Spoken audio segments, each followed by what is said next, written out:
The air in courtroom 11B is thick and sour, smelling of stale coffee and cheap disinfectant. Carter Blake, 21, and shaking in an ill-fitting suit, stands before the bench. His public defender, Chloe Hastings, stares blankly at her notes, her shoulders slumped in permanent defeat. Prosecutor Reed Langston, all polished ambition and predatory smile, circles his prey. "Your Honor," Langston smirks, "Mr. Blake is a danger. The state's offer of 2 years is more than generous." Judge Arthur Harrington, a man whose arrogance fills the room, leans back and chuckles, a sound like dry leaves scraping pavement. "Generous, I agree. The Harris County Criminal Justice Center in Houston, Texas, is a monument to assembly line justice. Courtroom 11B, handling misdemeanor and low-level state jail felonies, was its busiest, most broken conveyor belt. On this Tuesday morning, the gallery was a restless sea of pained expressions, cheap suits, and the quiet, shuffling anxiety of families waiting for a loved one's name to be called. The air was thick with the smell of stale coffee, industrial disinfectant, and palpable despair. In the third row from the back, 2 women sat observing. They blended in, which was the point.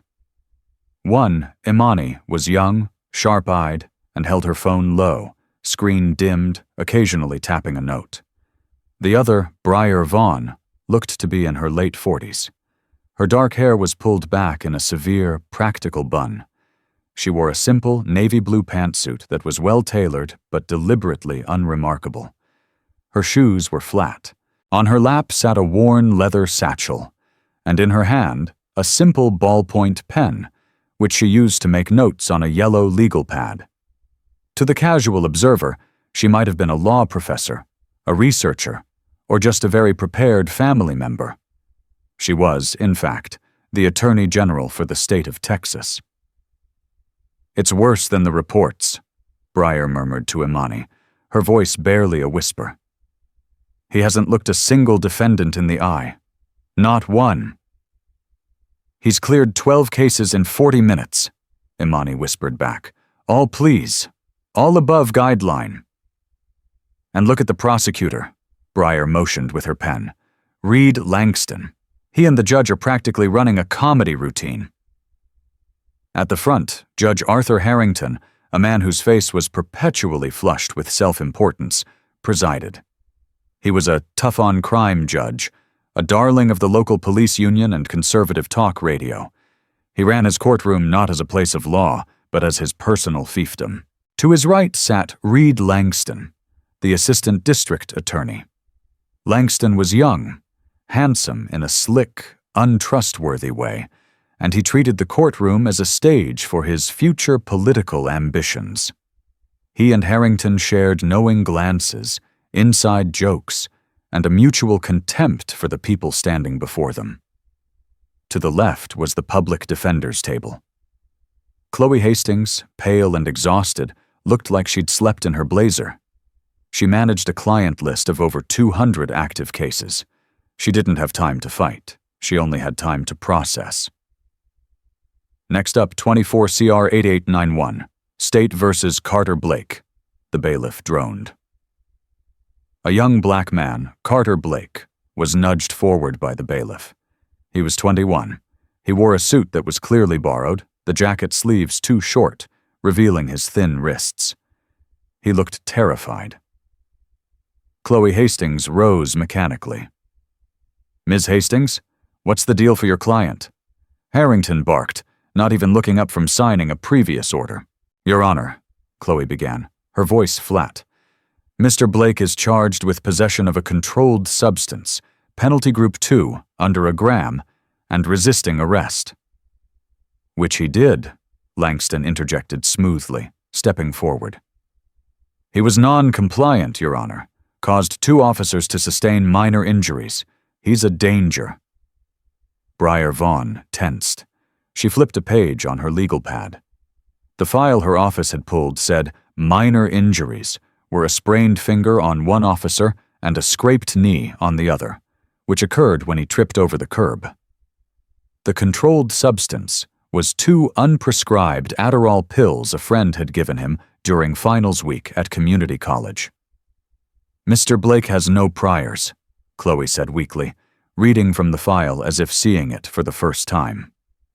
"He's a student at Houston Community College. We're asking for deferred adjudication and community service." Harrington finally looked up, fixing Carter Blake with a look of profound disgust.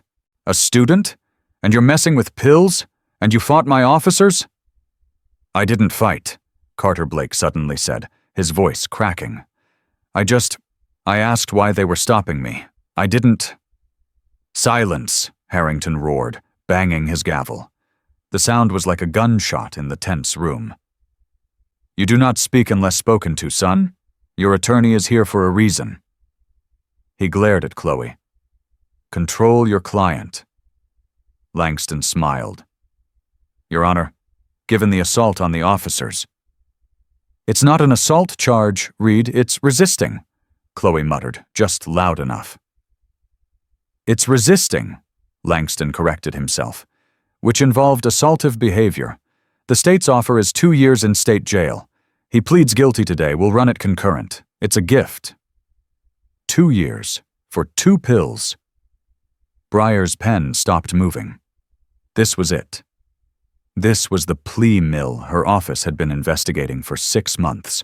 Her Judicial and Prosecutorial Accountability Initiative had flagged Harrington's court as the most egregious in the state for sentencing disparities. Black defendants like Carter Blake were receiving sentences 300% harsher than white defendants for identical charges. She had come today, unannounced, to see it for herself before her office filed its official brief with the Commission on Judicial Conduct. "Ms. Hastings," Harrington demanded, "you have 5 minutes to talk to your client. Go to the jury box." "Your Honor," Carter Blake pleaded, tears welling in his eyes. 2 years. I'll lose my scholarship. I'll lose everything. I didn't do anything." "Mr. Blake!" Harrington stood up, his face purple. "You're trying my patience. 1 more word and I'll add a contempt charge. 6 months, on top. You understand me?" Carter Blake shrank. He looked at Chloe Hastings, who simply shrugged, her eyes dead. "Let's talk, Carter," she whispered, tugging his sleeve. In the back row, Breyer Vaughn closed her legal pad. "He's not even pretending to offer due process," she said to Imani. "That's the 3rd time he's threatened contempt for a defendant speaking on their own behalf," Imani noted. "It's a clear violation." "It's more than that," Breyer said, her voice hardening. "It's a lynching." She watched as Chloe Hastings listlessly explained to Carter Blake that this was the best deal he would get, that if he went to trial, Harrington and Langston would stack the charges, and he'd be looking at 10 years. The young man's body crumpled, his sobs silent. "No," Breyer Vaughn said, her voice quiet but absolute. "Not this one, not today." She stood up. All motion in the courtroom seemed to flow toward the judge, a gravitational pull of fear and deference. When Breyer Vaughn stood, she created an opposing force. A few heads in the gallery turned. The bailiff, a burly man by the door, tensed. Chloe Hastings and Carter Blake were still in the jury box, their heads bowed together in a grim pantomime of legal counsel. Judge Harrington was busy signing another document, his impatience a vibrating frequency in the room. "Your Honor?" Breyer's voice wasn't loud, but it was clear and resonant. It cut through the shuffling and coughing. Harrington's head snapped up. He scanned the room, his eyes passing over Breyer, searching for the source. "Who said that?" "I did, Your Honor." Breyer took a step into the center aisle. Harrington located her. His eyes, small and piggy, narrowed. He saw a black woman, professionally dressed, but one who was in the gallery, one who had broken his cardinal rule. "And who are you?" he snapped. "Are you with the press?" "No press. Bailiff, get her out." The bailiff started to move, but Breyer held up a hand. I am not with the press, Your Honor. I am a citizen, present in a public courtroom, and I have a concern. Harrington's face, already flushed, deepened to a dangerous crimson. He lived for these moments. He loved to make an example of disruptive elements. A concern? He boomed, leaning into his microphone. This is not a town hall, madam. This is a court of law. You are not a party to any case on this docket. You have no standing. Sit down and be quiet, or you will be removed. Reed Langston, the prosecutor, turned to watch, a smirk playing on his lips. This was sport for him. He loved watching the judge dress down an uppity member of the gallery. Your Honor, Breyer said, her voice remaining perfectly even, her composure absolute. I have concern that you are coercing a plea by threatening a defendant with contempt for attempting to speak. The color drained from Chloe Hastings' face. Carter Blake looked up, a spark of confusion in his eyes. Harrington was momentarily stunned. He was so rarely challenged that he seemed to have forgotten the appropriate response. He defaulted to pure, unadulterated scorn. Coercing? He let out a sharp, barking laugh. The sound was shockingly loud. Coercing? Madam, you don't know the first thing about the law. You are interfering with a judicial proceeding. He pointed a thick finger at her. Now I'm going to ask you one last time. Sit down. I will not, Breyer said, taking another step forward. Her aide, Imani, now had her phone up, clearly and obviously recording. Bailiff, Harrington roared. Get that woman out of here, and that one with the phone. Confiscate that phone. The bailiff advanced. Ma'am, you need to come with me. Your Honor, Breyer said, her voice rising in volume, any attempt to seize that phone is a violation of the First Amendment. My aide is recording in a public forum. This was too much for Harrington. This woman was not only challenging his authority, she was schooling him. He decided to humiliate her. Ma'am, what's your name? Are you on the docket? Is that it? He shuffled through his papers theatrically. Let's see. Vaughn? I don't see a Vaughn. Oh, wait, you're probably late for your own arraignment, aren't you? Is that why you're here, sweetheart? The word sweetheart hung in the air, dripping with condescension. Langston laughed out loud, a sharp, appreciative, ha! Let me guess, Harrington continued, warming to his theme, leaning over the bench as if sharing a joke with the room. You got all dressed up in your little suit, thought you'd come down here and impress the judge. Thought that would get you… What? Probation? Possession of a controlled substance? Theft? That's a popular one. He laughed again. It was the laugh that would, in hours, be heard around the world. A wheezing, arrogant cackle that proclaimed his absolute power and her absolute lack of it. You people, he said, waving a dismissive hand, are always so dramatic, always have an excuse, always have a concern. The gallery was stone silent. The other defendants, the families, the court staff. They were frozen. They had seen Harrington be cruel, but this was a new, personal, and profoundly ugly level of degradation. Carter Blake stared, horrified. This woman who had tried to help him was now being torn apart for it. Chloe Hastings, for the first time that day, felt a hot flash of shame that was stronger than her exhaustion. Breyer Vaughn stood motionless in the aisle. She let the judge's words settle. She let his laughter echo and die. She let the silence stretch, becoming taut and heavy. She looked at the court reporter, a woman she'd seen dutifully typing. She looked at Reed Langston, whose smile was now frozen on his face, sensing, perhaps, that the joke had gone too far. She looked at the bailiff, who had stopped, uncertain. Finally, she looked back at Judge Arthur Harrington. His own smile was fading, annoyed that she hadn't already burst into tears or started screaming. Your Honor, Breyer Vaughn said, her voice as cold and sharp as a shard of ice, you are mistaken. I am mistaken? Harrington thundered, his bravado returning. I am the only one in this room who cannot be mistaken. I am the law. Now sit down, or I will have you in handcuffs for contempt of court. No, you won't, Breyer said. She walked past the confused bailiff. She walked past the gallery rail, through the small wooden gate, and onto the courtroom floor. She walked past Reed Langston, who instinctively recoiled. She stopped at the podium directly adjacent to Chloe Hastings, who looked at her as if she were an apparition. Breyer Vaughn placed her leather satchel on the podium. She looked Judge Harrington dead in the eye. The 10 feet between them felt like a mile-wide chasm. Your Honor, she began, and the courtroom's acoustics seemed to change, amplifying her voice. My name is Breyer Vaughn.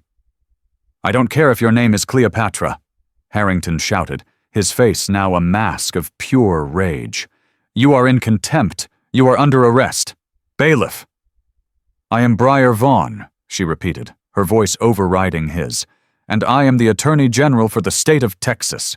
The silence that fell over courtroom 11B was not just a lack of sound. It was a physical thing, a crushing weight that sucked the air from every lung.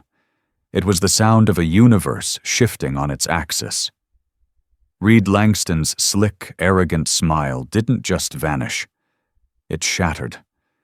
He looked as if he'd been struck by lightning, his mouth open, his skin turning a pale, sickly gray. Chloe Hastings, who had been sinking into her chair, shot upright. Her eyes darted from the judge to this woman and back again, her mind struggling to connect the name Breyer Vaughn with the person she'd seen in the back row. The Breyer Vaughn? The one who had dismantled the crooked school finance board? The one who was suing the EPA? It wasn't possible. Judge Arthur Harrington's face was a grotesque carnival of competing emotions. First, there was pure, uncomprehending disbelief. He stared at her, a sputtering, confused sound rattling in his throat. He thought it was a bluff, a crazy person's last, desperate gambit. That's absurd, he stammered. You can't. You're lying. Bailiff, arrest this woman for impersonating a public official. The bailiff, who had been frozen, took one hesitant step. Imani, Breyer's aide, stepped forward from the gallery. He's right, Judge, she called out, her voice sharp. She held up her state-issued ID. My name is Imani Lewis. I am a special assistant to the Attorney General, and that, she pointed at Breyer, is my boss. I suggest you check the state directory, which I assume you have on your computer. Harrington's eyes darted to his screen. He was trapped. To check was to admit the possibility. To not check was to risk. What? Breyer gave him no time to think. She opened her satchel and retrieved a slim, leather-bound folder. From it, she produced her own credentials. She didn't hand them to the bailiff. She placed them on the podium, open for the court reporter to see. Let the record reflect, Breyer said, her voice devoid of triumph, instead filled with a cold, righteous anger, that Judge Arthur Harrington has, in open court, referred to the Attorney General of this state as sweetheart. Let the record reflect that he has accused me of being a defendant, asking if I was here on charges of possession or theft. Let the record reflect that he referred to me, and by extension the other black citizens in this room, as you people. The court reporter's fingers were flying, her face pale. She was the only one in the room making a sound. And let the record further reflect, Breyer continued, her gaze sweeping the room before landing back on the judge, that as of this moment, 10:17 a.m. on October 28th, my office is opening a formal public investigation into the 11B District Court of Harris County. Harrington finally found his voice. It was a reedy, desperate croak. You have no jurisdiction here. This is a setup. You can't. An investigation into what? Into you, Judge Harrington, Breyer said. She tapped her yellow legal pad, which she had brought with her to the podium. An investigation for a pattern of judicial misconduct, including but not limited to repeated and willful violations of the 6th and 14th Amendments, blatant racial bias in sentencing, coercion of plea agreements, and a conspiracy with the Harris County District Attorney's Office to deny defendants their right to counsel and a fair trial. She turned her head slightly, her gaze falling on Reed Langston, who looked like he was about to be physically ill. "Mr. Langston," she said, her voice like steel. "You're on the list, too. We have your emails." Langston made a small, strangled sound. "This is an outrage!" Harrington bellowed, his power returning in a final, dying surge of pure indignation. He banged his gavel, a rapid, panicked thwack, thwack, thwack. "This is my courtroom! This is political! You're a liberal! You're trying to destroy me." "You destroyed yourself, Judge," Breyer stated calmly. "You just happened to do it in front of me." She paused, letting the weight of his actions settle on him. "I came here today as an observer, Judge, to confirm what the data already told us. My office has been monitoring your rulings for 6 months. We came here to give you the benefit of the doubt, to see if the statistics were just an anomaly. But you, sir, have confirmed everything. You have provided a vivid, real-time demonstration." She then turned her attention away from him, a dismissal more profound than any insult. She looked at Carter Blake, who was standing by the jury box, his eyes wide, tears streaming down his face. He was looking at her as if she were a superhero. Breyer gave him a small, reassuring nod. Then she turned back to the prosecutor's table. "Mr. Langston," she said, her voice all business. "This young man's case, given the irregularities we've all just witnessed, and the clear and undeniable bias this court holds, my office strongly recommends that the state move to dismiss all charges against Mr. Blake, immediately, with prejudice." Langston was paralyzed. He looked at Judge Harrington, searching for a sign, for help. But Harrington was no longer a judge. He was just a man, a bully who had been punched in the mouth. He had collapsed into his high-backed leather chair, his face the color of ash, his hands shaking. He offered no guidance. He was gone. "Mr. Langston?" Breyer prompted, her voice sharp. "My recommendation is not a request. If you proceed, my office will file an emergency motion for dismissal in a higher court by noon, citing prosecutorial misconduct and extreme judicial bias. And I promise you, Mr. Langston, you do not want your name as the sole defendant on that motion."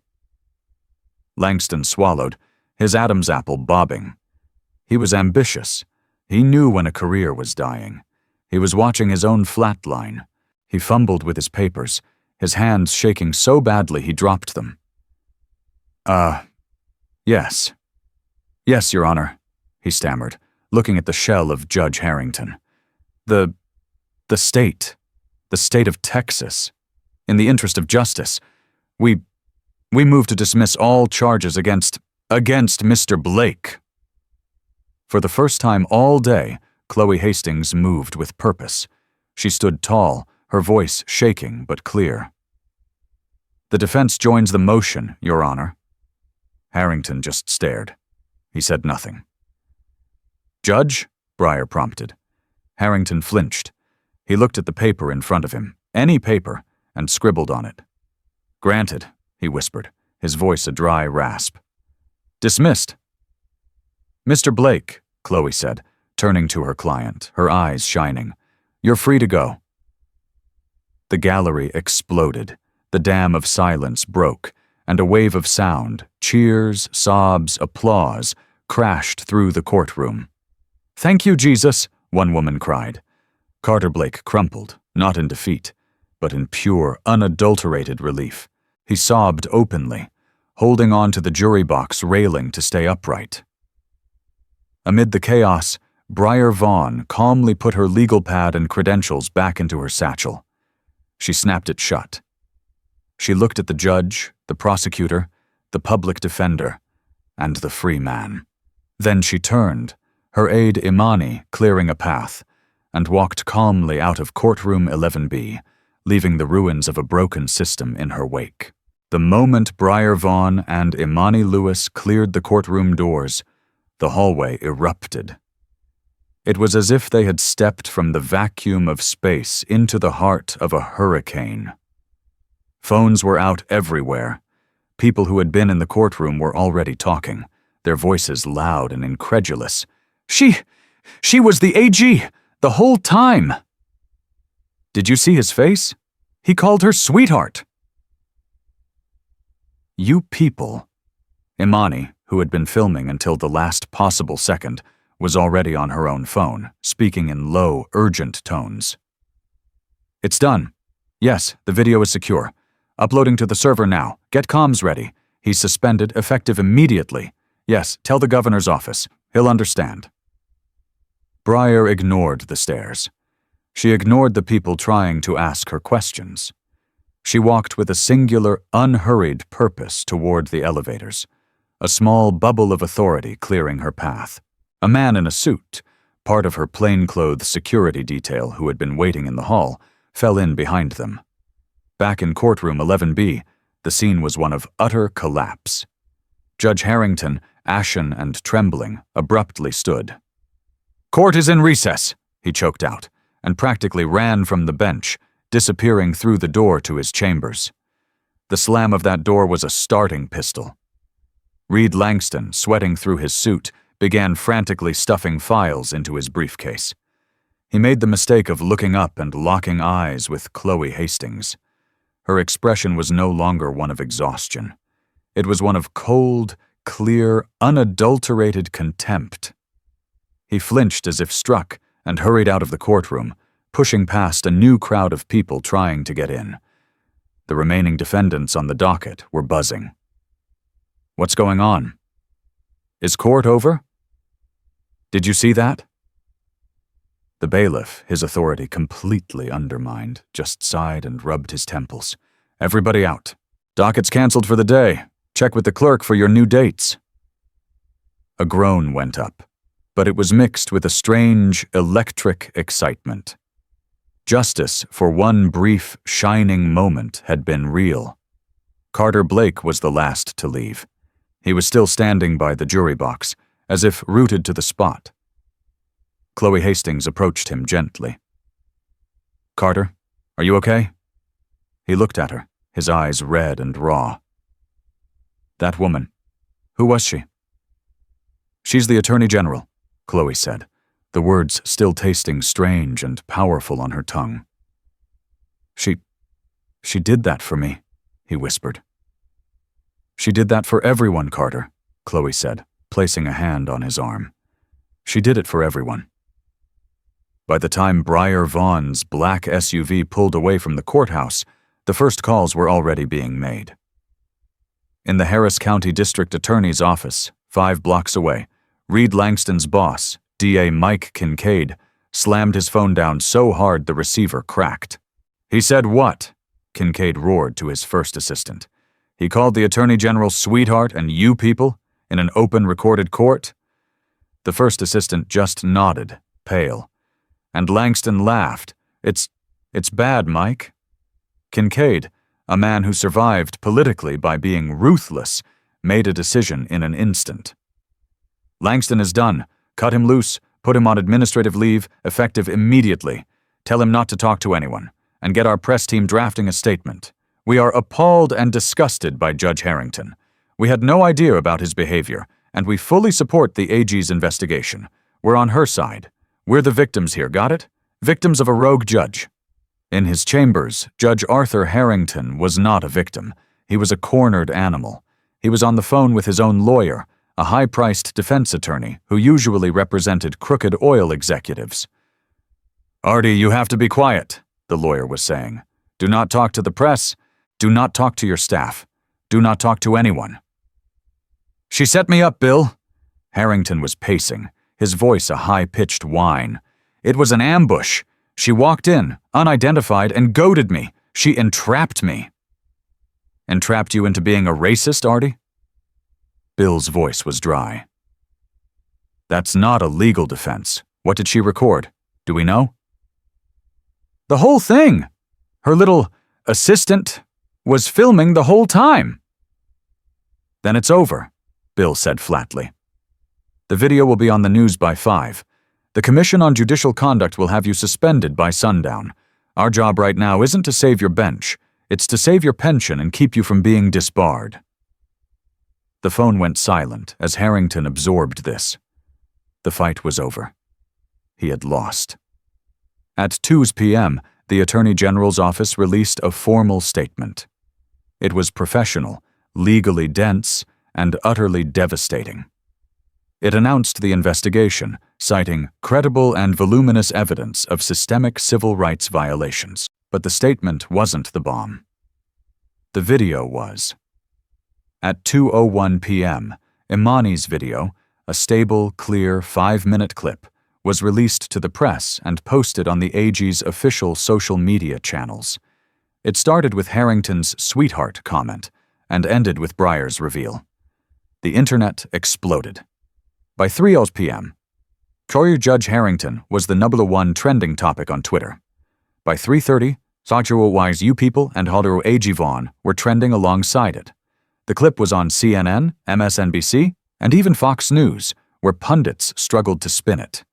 It was, as one reporter would later write, the single most watched act of judicial self-destruction in American history. The laugh. The cackle.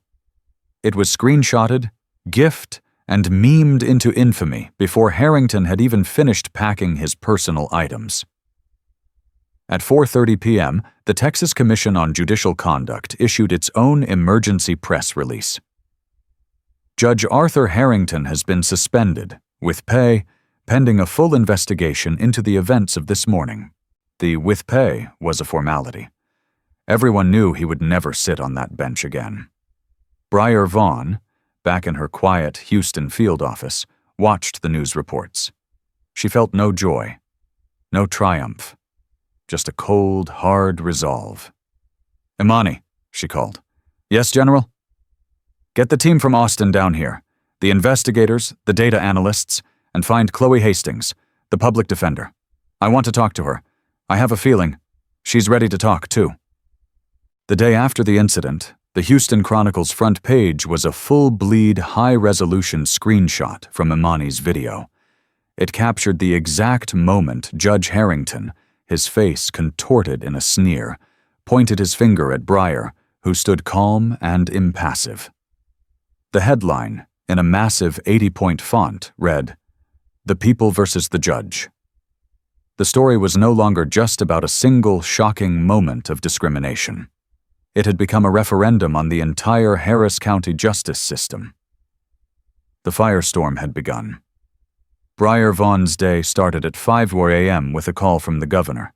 He was predictably apoplectic, not at the injustice, but at the political headache. "Breyer, what the hell am I looking at?" he demanded, his voice gravelly. "You've destabilized the entire Harris County judiciary. The DA is calling me. The police union is calling me. They're all saying you staged this." "Good morning, Governor," Breyer said, her voice cool as she sipped her coffee. "What you're looking at is a video of a state judge committing multiple flagrant constitutional violations in real time. What you should be looking at is the data my office is about to publish, showing he's been doing it for a decade. I didn't stage his bigotry, Governor. I just documented it." There was a heavy sigh on the other end. "Just keep me in the loop, Breyer. This is messy." "It's about to get messier," she replied, and hung up. She was right. The AG's office, now operating with a full team out of its Houston building, had set up a dedicated tip line. By 9 a.m., it was flooded. Hundreds of calls poured in. They were from people who had been railroaded by Harrington, families whose sons were given state jail time for misdemeanors, defendants who had been threatened with contempt for asking for a new lawyer. The stories were heartbreakingly, infuriatingly similar. It was a deluge of suppressed pain, suddenly given an outlet. Meanwhile, Reed Langston was experiencing his own personal hell. He had been placed on administrative leave, a corporate term for pariah. His boss, DA Mike Kincaid, had thrown him to the wolves with brutal efficiency. Kincaid's public statement was a masterpiece of CYA artistry. The Harris County DA's office is appalled by the racist and sexist behavior of Judge Harrington, it read. Such conduct has no place in our system. We are fully cooperating with the Attorney General's investigation and are conducting our own internal review to ensure none of our prosecutors were ever complicit in or aware of such behavior. Complicit in, Breyer noted, reading the statement. He's signaling to his entire staff, save yourselves. Langston is the sacrifice. Langston, sitting in his high-rise apartment, saw his political ambitions, a run for DA, maybe Congress, evaporate. His phone was silent except for the occasional blistering text from his wife. He was toxic. He knew he'd be lucky to get a job practicing administrative law in a year. The bar's ethics committee would be calling next. He poured his first scotch of the day at 10:10 a.m. The most significant development, however, was happening in a small, windowless conference room in the AG's office. Chloe Hastings sat across from two of Breyer's top civil rights investigators. She looked like she hadn't slept, but for the first time in years, her eyes were wide open. "I was scared," Chloe said, her voice quiet. "I still am. My boss at the PD's office told me not to come, said it was political, that I should just keep my head down and do my job." "And what do you think your job is, Ms. Hastings?" one of the investigators asked gently. Chloe looked at her hands. "I thought my job was to process, to get the best deal, to mitigate the damage. I'd see Mr. Langston and Judge Harrington at lunch, in the cafeteria, laughing. They'd come back to court, and the deals would suddenly be worse. They'd call it clearing the docket. They'd decide on sentences before the defendants even entered the room." "Did you ever document this?" Chloe hesitated. Then, she reached for the worn-out briefcase at her feet. She clicked it open and pulled out a worn moleskin notebook. "I started keeping a log about a year ago," she whispered. "Dates, times, cases, defendant names, what I heard them say in the hall versus what was said on the record. The on-the-record part was clean. The off-the-record part, that's where they lived." She slid the notebook across the table. The investigators looked at each other. This was it. This was the Rosetta Stone. "Why, Ms. Hastings?" Breyer's investigator asked. "Why did you do this?" "Because one day I realized I hated myself," Chloe said, tears welling. "I realized I wasn't just mitigating damage. I was part of the machine. I was the sheepdog herding them into the slaughterhouse. I didn't know what to do, until yesterday. When she—" Chloe didn't need to finish. "Ms. Hastings," the lead investigator said, "you are no longer just a witness. You are a whistleblower, and you have the full protection of the Attorney General's office. Tell us everything." And she did. She talked for 4 straight hours.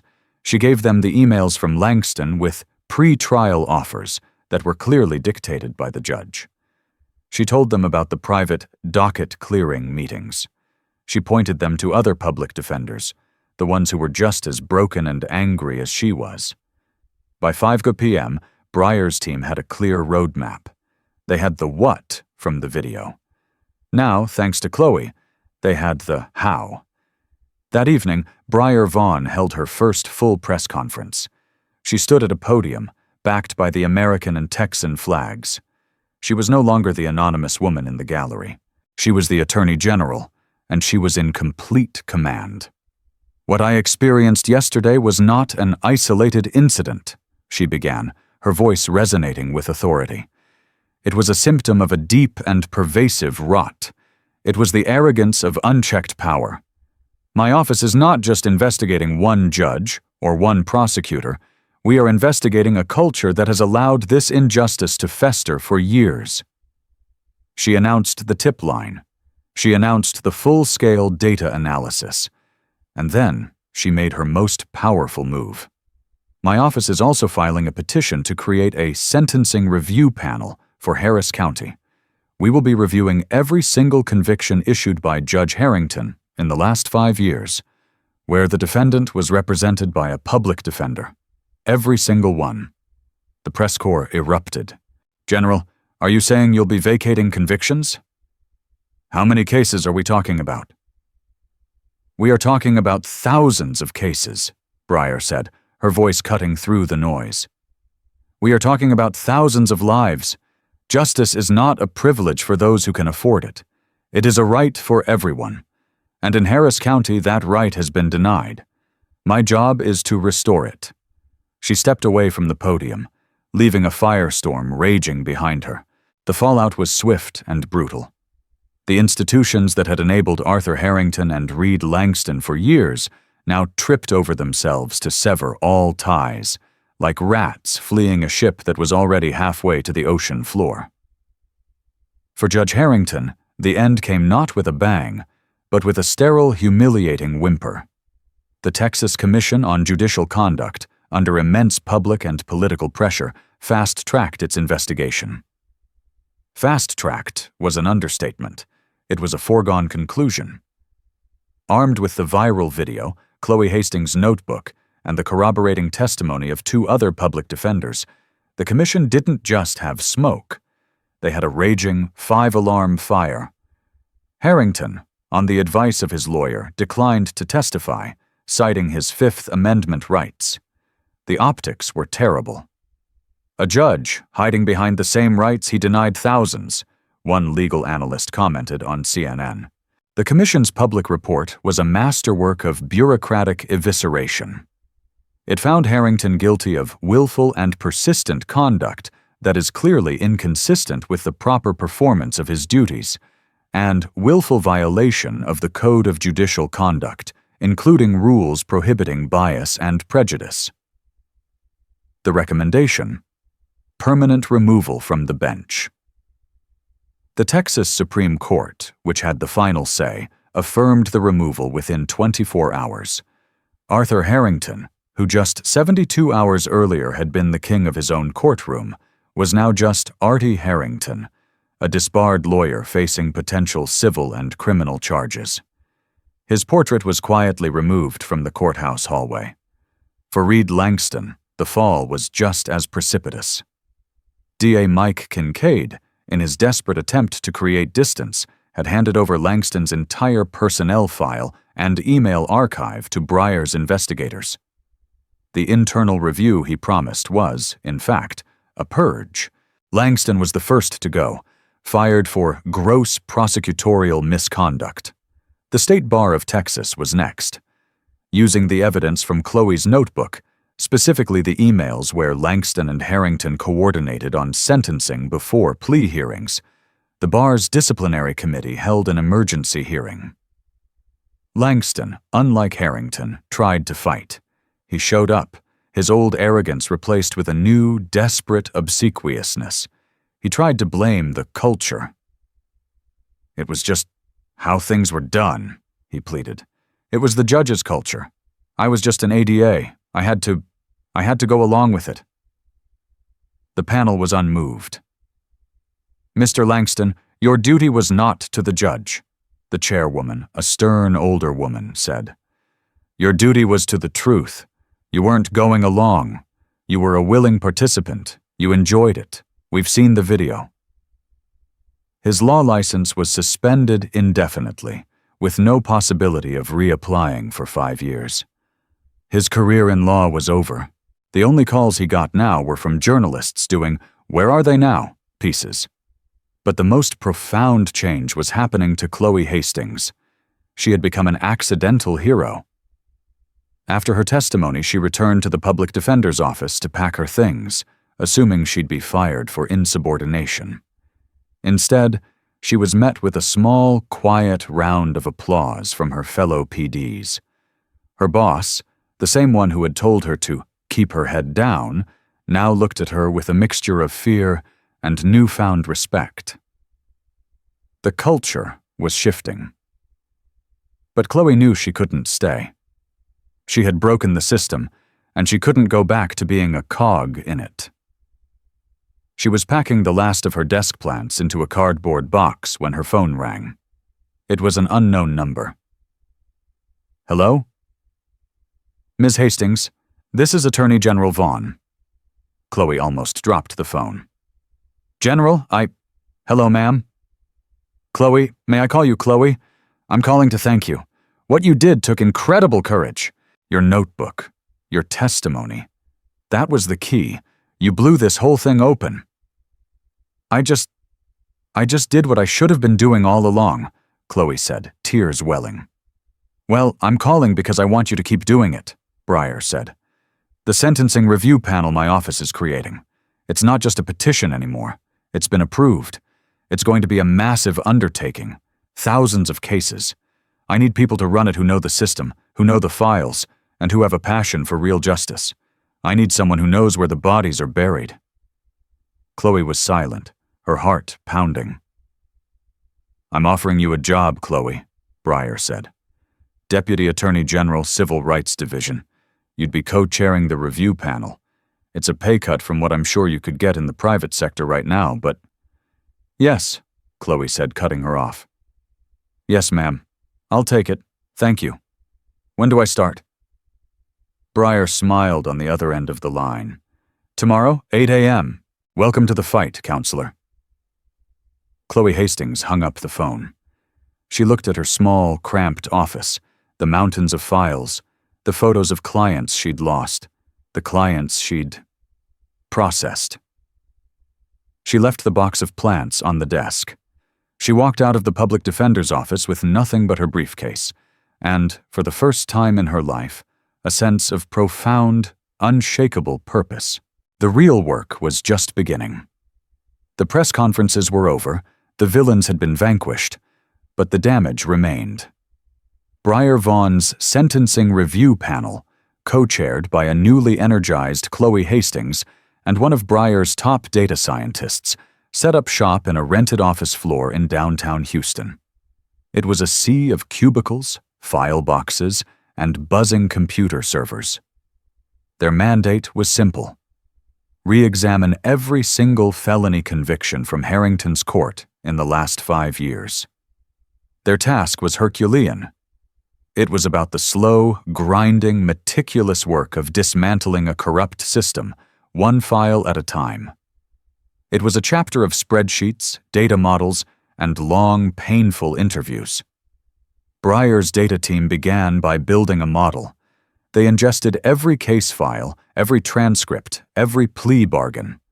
The algorithm they designed, which they nicknamed the Harrington filter, cross-referenced charges, defendant's race, type of counsel, public versus private, and final sentence. The results, when they were finally compiled, were even more horrific than Breyer had suspected. It's not just bias, General, the data scientist explained, pointing to a massive chart on a projector. It's a 2-tiered system. If you were white, had a private attorney, and were charged with simple possession, 92% chance of deferred adjudication, no jail time. If you were black or Hispanic, had a public defender, and the exact same charge, 85% chance of state jail time. Average sentence, 18 months. It's the resisting arrest charge, Chloe added, tapping another spreadsheet. That was the linchpin. Langston would add resisting to any non-compliant word. Harrington would set an impossibly high bail. The defendant couldn't pay, so they'd be stuck in jail. After a few weeks, that 2 years state jail offer, with credit for time served, started to look a lot better than rotting in a cell for 6 months, waiting for a trial you'd lose anyway. It wasn't a plea bargain. It was extortion. The team's investigators, armed with this data, began the human work. They fanned out across Texas, visiting state jails and prisons. They sat across from men, mostly young, mostly black and brown, who had been victims of this system. One interview with a man named Marcus stuck with Chloe. He was 24. He had been given 3 years by Harrington for possessing under a gram of cocaine and resisting. Resisting? You know what I did? Marcus told Chloe, his eyes haunted. I put my hands on the hood of the car, and I asked the officer, "Why are you stopping me?" That was it. At the plea hearing, Mr. Langston said I took a belligerent tone. Judge Harrington said, he said I had a bad attitude and that he was going to teach me a lesson. My PD told me to just take the deal. 3 years. My daughter was born while I was in here. I've never held her. Chloe recorded his story. And the next one, and the one after that? They were all the same. A system designed not to adjudicate, but to punish. Back in Houston, Reed Langston, now a pariah, was subpoenaed by Breyer's team. He wasn't a prosecutor anymore. He was just a witness in an investigation that he himself had co-authored. He showed up, his expensive suit now looking a little rumpled, his confidence replaced by a sullen, defensive anger. He sat across from Breyer Vaughn herself. Mr. Langston, we're trying to understand the docket-clearing meetings, Breyer began, her voice professional, almost academic. I told you, Langston mumbled. It was an efficiency measure. We have crowded dockets. We were just streamlining. Streamlining, Breyer repeated, by deciding on a defendant's sentence before they ever saw the judge? We have emails, Mr. Langston. An email from you to Judge Harrington's clerk. Tuesday docket. Let's do 180 days on Johnson, 2 years on Smith, and deferral on the rest. How is that streamlining, Mr. Langston? How is that not conspiracy? Langston flinched at the word conspiracy. It was the judge's culture, he said, falling back on his old, weak defense. He expected it. I was just ambitious, Breyer finished for him. You wanted the conviction rates. You wanted to look tough.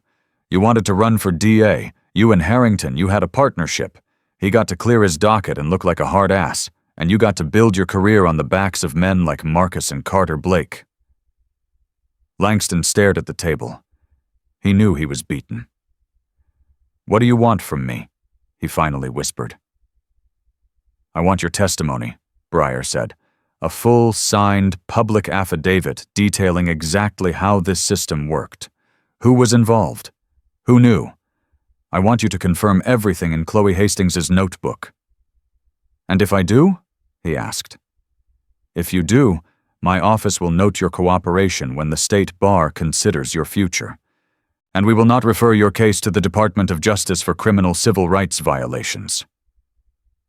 It was a cold, hard bargain.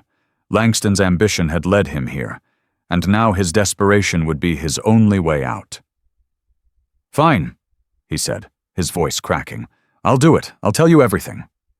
By the end of the 8th month, the Sentencing Review Panel had its report. It was over 400 pages long. It was a data-driven, fact-checked, and utterly damning indictment of an entire judiciary. It named Harrington. It named Langston. It named the court administrators who let it happen, and the PD's office leadership who looked the other way. It was, Breyer thought, a weapon. And now, it was time to use it. The reckoning was not a single event, but a series of seismic shocks that permanently altered the landscape of Texas justice. The first shock was the class action lawsuit. Armed with the panel's report, a consortium of civil rights groups filed the largest lawsuit of its kind in state history on behalf of over 1,200 plaintiffs who had been illegally sentenced by Harrington. The suit named Harris County, the DA's office, and Arthur Harrington personally. The county, facing indefensible evidence and astronomical liability, settled almost immediately. The settlement was historic. $150 million to be paid into a restorative justice fund for the victims and their families. It would pay for job training, education, housing assistance, and the automatic expungement of their criminal records. Marcus, the man Chloe had interviewed in prison, was released and would receive a check that would allow him to buy a small home for his family. It wasn't justice for the time he lost, but it was a beginning. The second shock was the criminal charges. While Reed Langston's testimony saved him from federal prosecution, Arthur Harrington was not so lucky. The Department of Justice, using the AG's report as a blueprint, indicted the former judge on 3 counts of conspiracy to deprive persons of rights, a federal felony. The trial was short. The evidence, the data, Langston's affidavit, Chloe's notebook, and the testimony of Carter Blake, was overwhelming. Harrington, who had once held the power of life and death over thousands, was now just a defendant in a cheap suit. He was found guilty on all counts and sentenced to 10 years in federal prison. The man who had laughed at Briar Vaughn would not be laughing for a very long time. But for Briar, the true reckoning was systemic. The lawsuit and the trial were just cleaning up the past. She was focused on the future. She used the political capital from the investigation. She was now a national figure, a hero to progressives and a savvy operator to the establishment. To force real change, she went to the Texas legislature with her report in hand. "This is not a Harris County problem," she told a packed Senate committee. "This is a Texas problem. This is what happens when we prioritize efficiency over justice, when we underfund public defense, when we give judges unchecked power with no oversight." She proposed the Carter Blake Act, a sweeping judicial reform bill. It mandated statewide, transparent data collection on all sentencing. It established new, independent oversight committees with the power to audit judges before they became tyrants. It mandated funding for public defenders' offices to be at least 70% of the funding for prosecutors' offices, ending the resource disparity. And it explicitly protected the right of defendants to speak on their own behalf during plea hearings. The bill was met with fierce resistance from the tough-on-crime lobby, but Briar was relentless. She campaigned across the state, using the Harrington video, the stories of Marcus, the data. She shamed them. "You can vote for this," she said in one fiery speech, "or you can vote to be the next Arthur Harrington. The choice is yours. The people are watching." The bill passed.